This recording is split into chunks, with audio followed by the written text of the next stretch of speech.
Welcome, welcome. This is Rabbi Moshe Terom, Ways of Israel. And I posted up on this site of Ways of Israel a question that I will be dealing with a passage in the Christian Bible. And of course, this video is not made nor intended to reach out to Jews, but rather to reach out to those Jews that perhaps are involved in Messianic congregations or Christians in particular. So that's why I made the invite to many Christians for this particular video.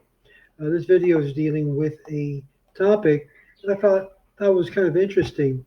A passage in the Christian Bible, in the book of John or Gospel of John, chapter 6, and a very fascinating verse which I came to light onto it just a couple of days ago because someone had made a reference to it. Because I made the mention that, in fact, Jesus was never anointed as the Messiah or crowned as king to be Messiah.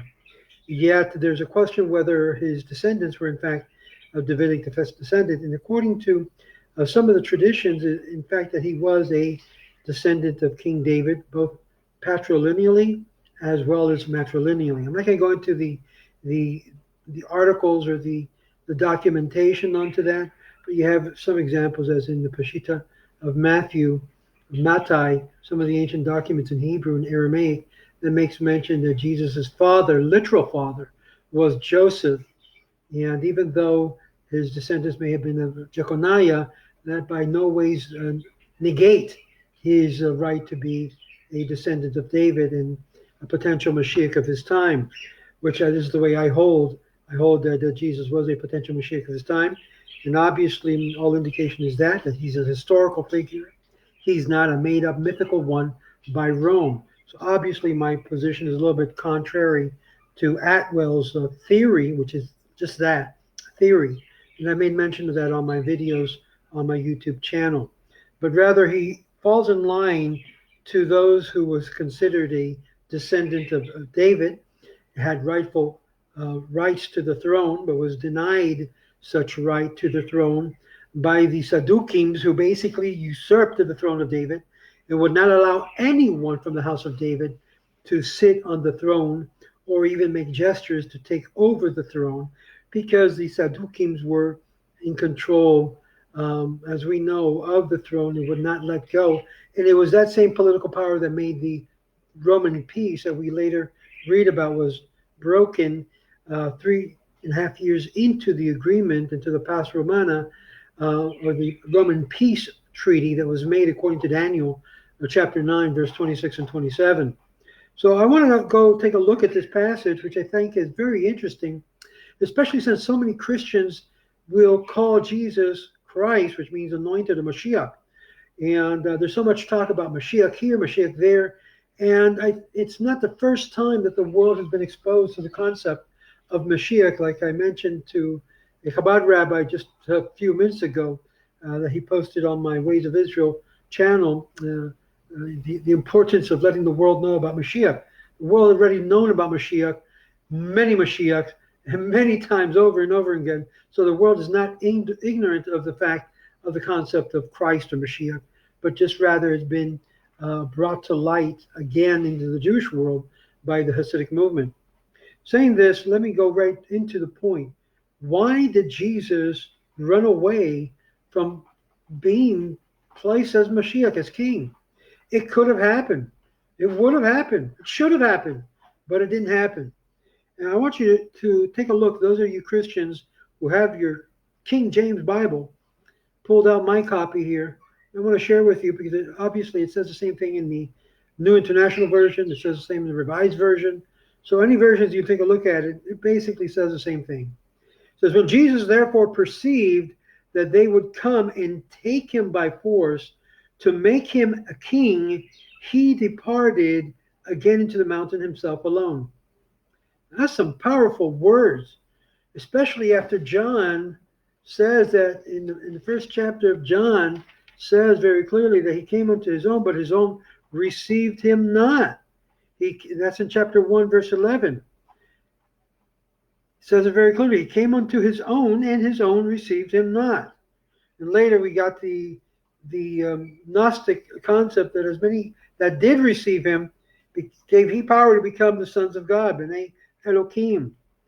Now, what is this whole idea that I'm bringing about, especially during my lunch break? The question is, in fact, did Jesus really want to become king? Was there any doubt that he was to become king? And why is it that the Gospels never indicated that he was either anointed to be king or was in fact brought together by the big crowds that followed him to be king? Keep in mind, the context of chapter 6 deals about feeding more than 5,000 people miraculously.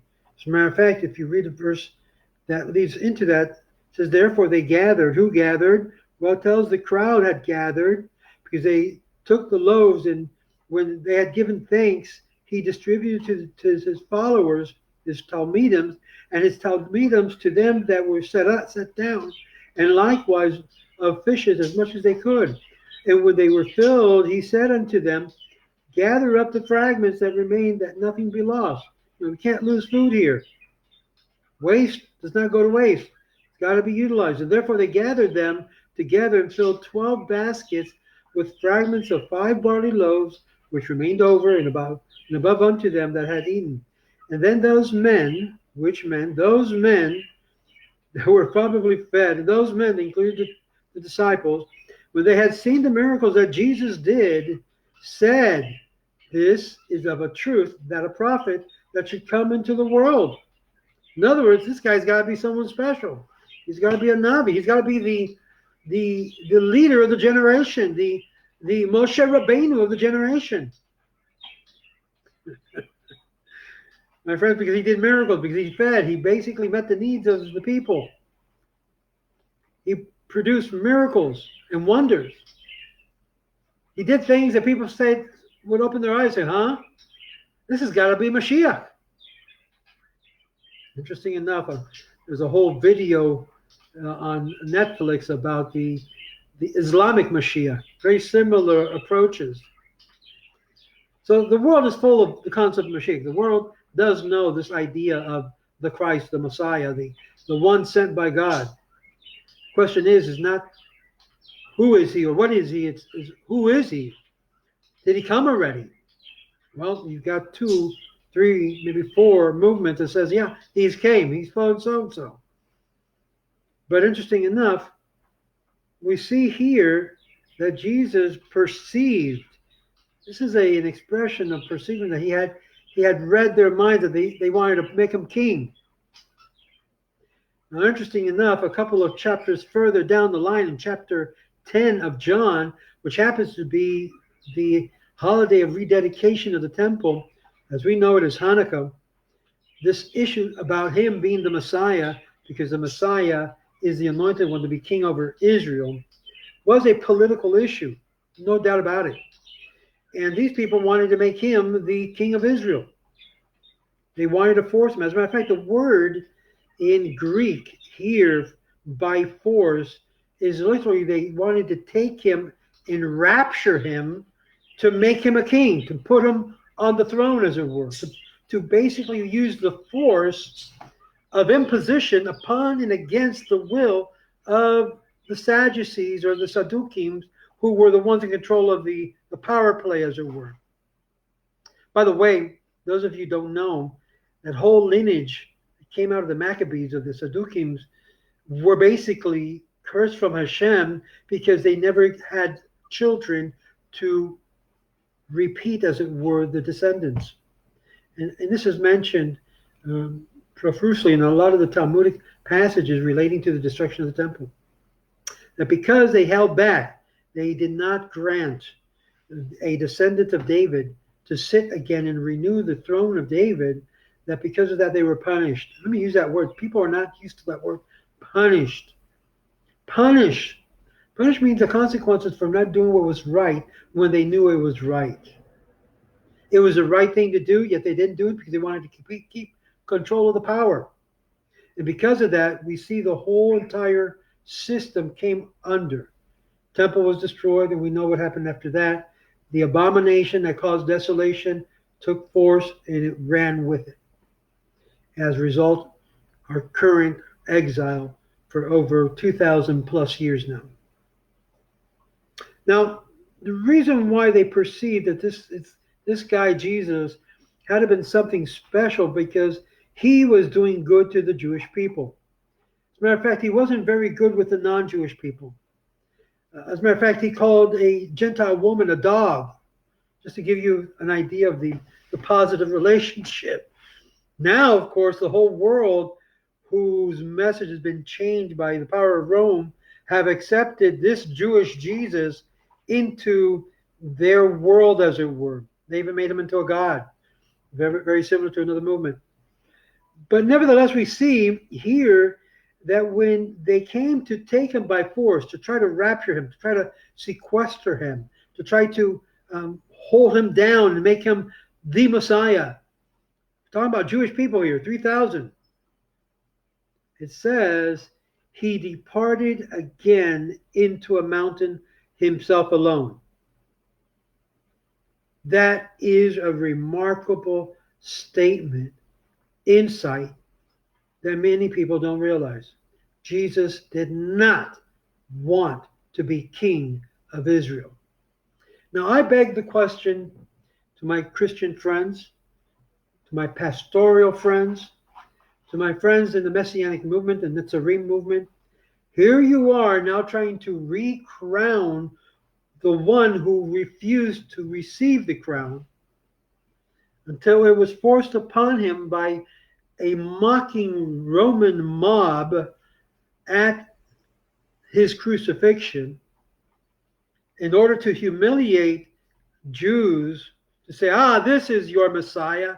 This is the type of king we are going to crown, a dead king, a king that we will have power over, and kill him and kill every single descendant of the line of David, which, as we know, the power of Rome, which converted to Christianity, became one of the most ferocious persecutors of the children and descendants of David throughout history. They had to hide. They had to change their identity. They had to become some other name in order to hide from the political religious power that Rome became in Christianity. So we ask ourselves, wait a minute. We go back now to chapter 10 in John, and we read what word? We read that, if you're the Messiah, tell us already. If you're the king, tell us already. And we see some changes, some fluctuation. I have told you already, chapter 10, but you don't believe me. You don't believe the works that I do.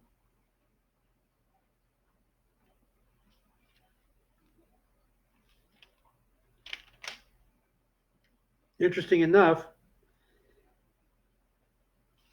he uses that same word, take. It means to rapture by force, but remove by force, as it were, robbery. And he talks about robbery as a thief comes not but to steal and to kill and destroy. I am come that they may have life, and that they may have life more abundantly. I am the good shepherd. Moshe Rabbeinu was the shepherd of Hashem. He watched over the flock. The other question we have to ask ourselves, Christians, if in fact he was the good shepherd, why didn't he take the kingship? He had it in his hands right there. They wanted to make him king. And then he fills the whole room of those who ask, if you're the Messiah, just tell us already. It would suffice. And in other words, he hinted to them, well, I did, but you're not listening. It's got to be clearly made statement. Keep in mind, to be declared Messiah or king, in either way, which way, during the first century meant an immediate sedition against the power of Rome. Rome had signed an agreement, and they did not allow for anyone to try to be a competition of the power play which Rome was. Rome had set up later on its own king of Jehuda, who was King Agrippa, a righteous convert. That which mentions in Daniel chapter 9, verse 26, of the two anointed ones that were cut off, karet, from among us. And it was the high priest, and it was King Agrippa of Yehuda, who had the domain of the tribe of Yehuda, or the area of Jerusalem. And the Jews loved him. He basically ruled righteously, but he happened not to be of the descendant of David. And so why they hate them? And it was asked of him in verse 22, at the Feast of Dedication, it was winter, and Jesus walked into the temple in Solomon's porch. Then he came, the Jews were round about him, and said unto him, How long dost thou make us doubt? If thou be the Messiah, tell us plainly. And Jesus answered them, I told you, but you believe not the works that I do in my Father's name, and they bear witness of me. In other words, saying, you guys are not listening. You have no interest in making me Messiah. You have no interest in making me king. You have no interest in accepting me. Yes, it is necessary. Please listen to this, my Christian friends. It is necessary for all of Israel to accept its king. A king cannot be appointed to the throne of the house of David unless all of its people unanimously agrees to accept his rulership over them. We've learned that in Torah many, many times. This concept of Mashiach, and that Mashiach is imposed upon everybody, but the majority is not in agreement, is something contrary to Torah law. They must accept the king as the king. This is one thing that was unique with King David when he arose into power. The people of Israel accepted him, although he was being persecuted by the prior dynasty of King Saul, who happened to be a Benjamite, not a Yehudite. That is not from the tribe of Benjamin, but Judah. And thus we see this taking place thousands of years afterwards, and repeating in its history the fact that a king refuses to be crowned because the responsibility is immense, especially of the house of David. So I'm going to ask you, my fellow Christians, my fellow, not Americans, but my fellow co-religionist Christians, why do we have this? If in fact he had the opportunity to accept it and be taken directly to the throne room, why this delay? Could it possibly be because somewhere he felt that he was not good enough to be the king of Israel? Perhaps somewhere he knew that perhaps he is not the King Messiah that the Torah talks about, that would restore all things. Let me not end it here, because I think there's a lot of questions Christians need to ask themselves. When the Messiah comes, it's not if, but when the Messiah comes, and it's not Jesus, and it's not your Antichrist, that it's in fact the Christ, how will you react to him? How will you react to the Jewish people when this has been always the hope and dream of the Jewish people? I want to read you something in the book of Acts, just before Jesus took off. And I say took off because he was also removed, not by his own will. And I don't want you to think for one moment that when he left planet Earth, he was in a cloud going up to heaven as if he were a UFO or a Superman flying up in the air. In fact, various scholars in the Christian field of manuscripts indicate that here in the passage of Book of Acts, where it talks about that this same Jesus who came to you, was taken from you, will also return, had nothing to do with the clouds. As a matter of fact, that whole phraseology in the manuscript, even according to Bruce Metzger, a Christian evangelical theologian and scholar, he makes mention that in the majority of the manuscripts of the Book of Acts, the word taken up into the cloud is completely not present. So what do we have here then? What do we have as the main issue here?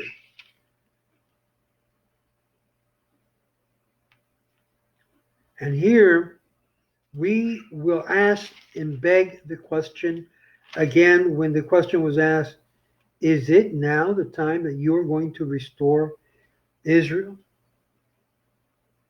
Is this the time now? Is it now the time where now you are going to rule? And they were all gathered together. Let me see if I can find it here. Chapter 1, book of Acts. And it says, verse 6, when they therefore were come together, they asked of him, saying, Lord, will thou at this time restore the kingdom to Israel? What are they speaking about? They're talking about the restoration of the Davidic monarchy with the whole control of Israel. Keep in mind, he ran away from those who wanted to make him king. And in the Gospel of Matthew, you read that he came with this glorious entrance into the temple. And he spoke about the disaster that was going to take place about the temple. And he told the leaders there, destroy this temple and I will build it in 3 days. And he was not making reference about his body. That was later added in by the Gospel of John, the same Gospel that we're reading in order to change the story, as it were. And Jesus says, yes, destroy this temple and I will raise it up in 3 days. Obviously, after 3 days, he didn't raise it up.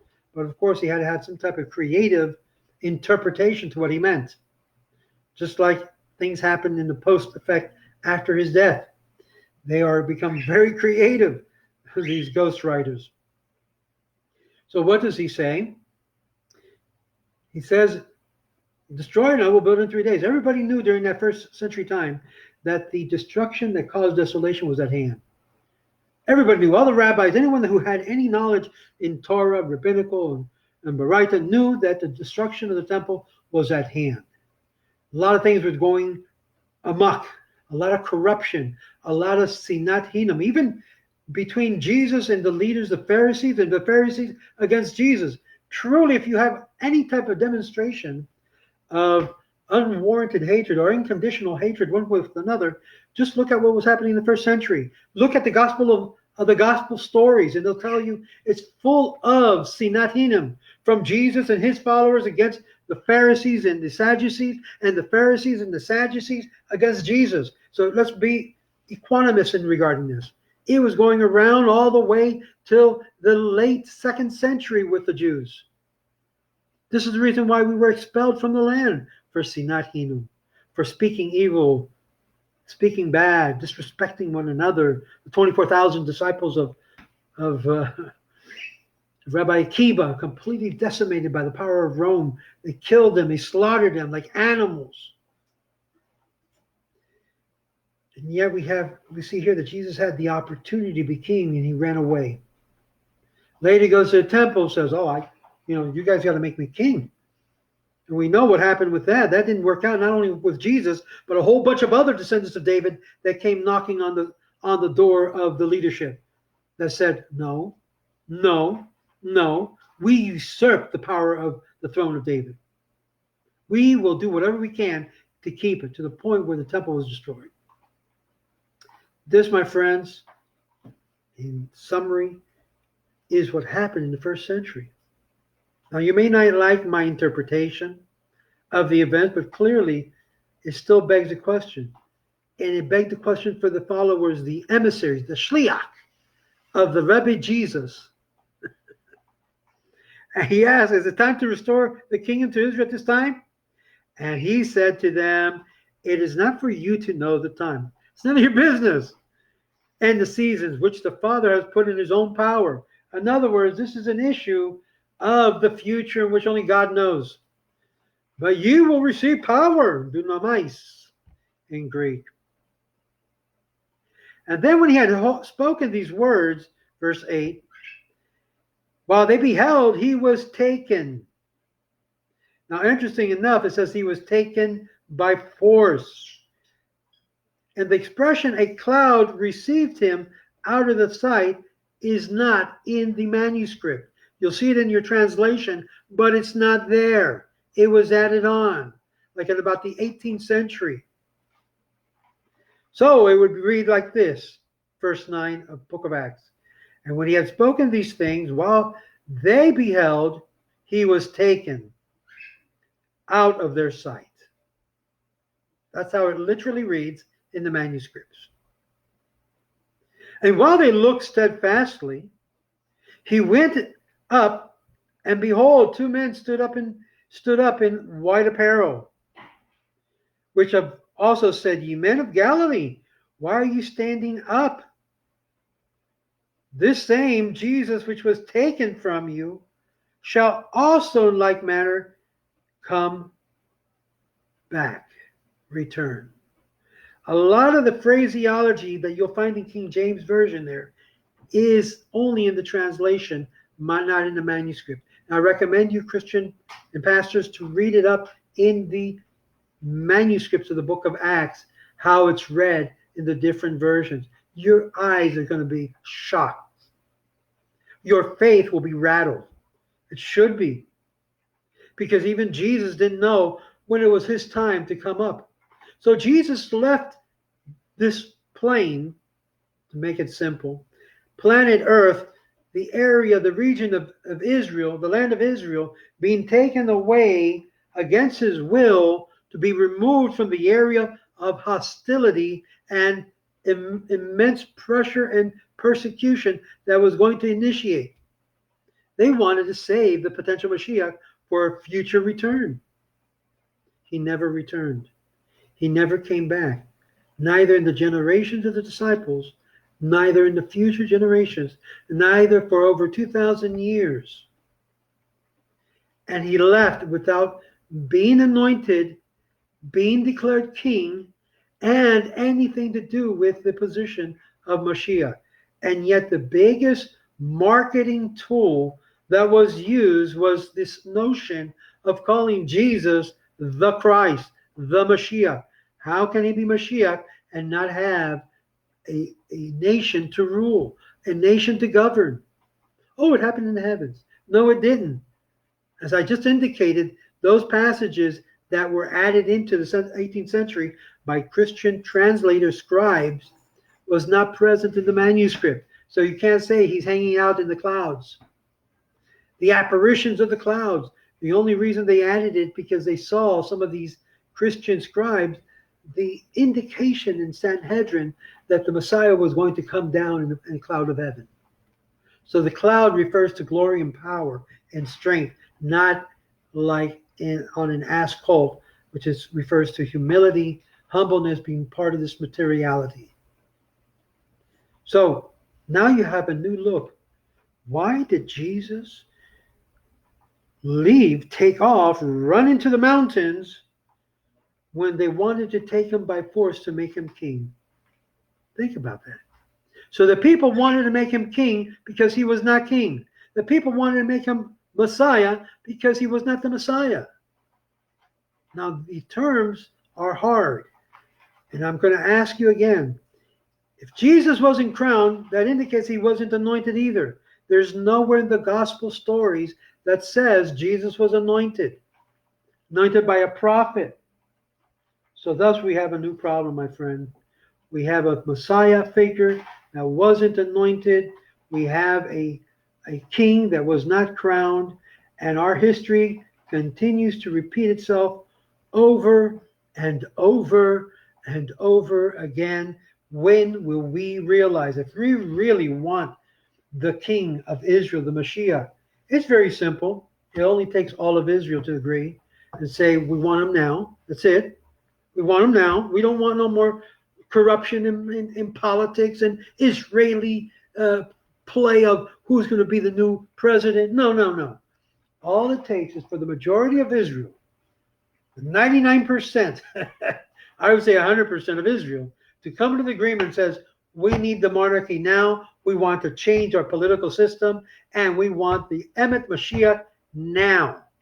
We'll do whatever it takes to be able to qualify him, to make sure he is the guy, and make sure that Hashem is with him. Because if Hashem is with him, then you know what? we're building our house in vain. We're building the dynasty in vain. And everything we do is in vain. So don't push the notion that we never knew about Mashiach, or that Mashiach is a concept not known, and that it takes certain emissaries to go out throughout the world to teach the world about the true Mashiach. Mashiach's coming. No, we don't need to do that. The world already knows that. Even the non-Jewish world knows about this concept of the Christ, which is exactly what the Rambam spoke about. Lo and behold, the one that could have, would have, should have, didn't want it. Both of them didn't want it. Now we have negation of the fact that he ever said he was Mashiach. As a matter of fact, there's an interesting story, even in the gospel stories, most of you don't even know about, that he even questioned whether he was Mashiach. When they say, who do the people say I am? Oh, he turned over to Cephas, Peter. Oh, blessed are you, because flesh and blood didn't reveal this, but my Father in heaven revealed this to you. You got the insight. You know who I am. Yeah, but who anointed you, Jesus? Okay, so the spiritual aspect, we know who you are, according to what Peter said, according to what the gospel says. But the bottom line, it takes facts, it takes action, it takes a movement, it takes a group to say, we have anointed you king, you are our king. He ran from that. He ran from telling us when the dynasty, when the monarchy, when the nation of Israel will be restored again. 1948, Israel was restored as a nation. Jesus wasn't there. God was, because it's God's doing. It's God's doing. We have to keep this in mind. It's God is doing who he's going to put as king over Israel and his messianic kingdom. Think about that. Jesus didn't restore the Davidic dynasty. Jesus didn't restore the nation of Israel. The time of restoration didn't take place. Hasn't taken place. So next, that's what I say. Next. Shalom, shalom. Next. Remember, next.